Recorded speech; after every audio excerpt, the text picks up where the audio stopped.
Bonsoir à tout le monde. J'ai été un peu absent en ligne ces derniers jours parce que je me suis retiré avec des amis à moi pour essayer de travailler sur la Convention européenne des droits de l'homme. En effet, ça fait plus de 50 ans que nous essayons de lutter pour sortir du franc CFA.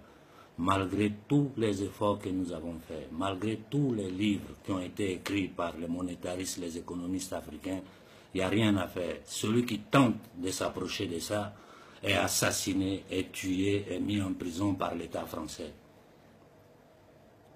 Donc j'ai décidé, sachant tous les risques que je prends, de traduire la France devant la Cour européenne des droits de l'homme. Ce document que j'ai en main ici, que vous voyez, c'est la Convention européenne des droits de l'homme. Donc nous nous sommes basés sur la Convention européenne des droits de l'homme pour essayer d'attaquer juridiquement la France sur le plan international. Les documents que vous voyez dans ma main ici sont des documents officiels de la Cour européenne des droits de l'homme.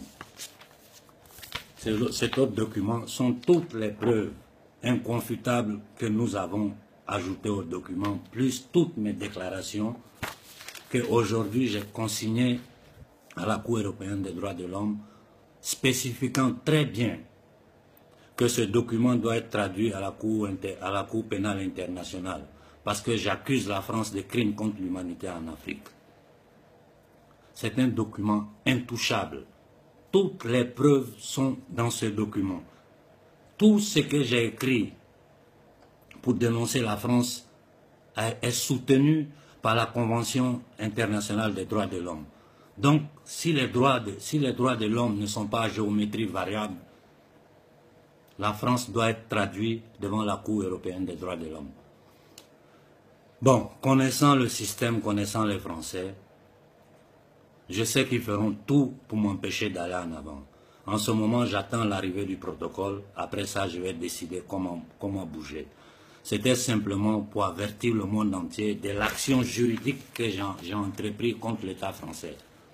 Parce qu'on ne peut plus continuer dans cette histoire de CFA. Tant que nous serons dans cette monnaie coloniale, dans cette monnaie nazie, l'Afrique continuera à souffrir. Je ne supporte plus de voir des bateaux en train d'être fermés à droite, à gauche, parce que les Africains fuient les terres.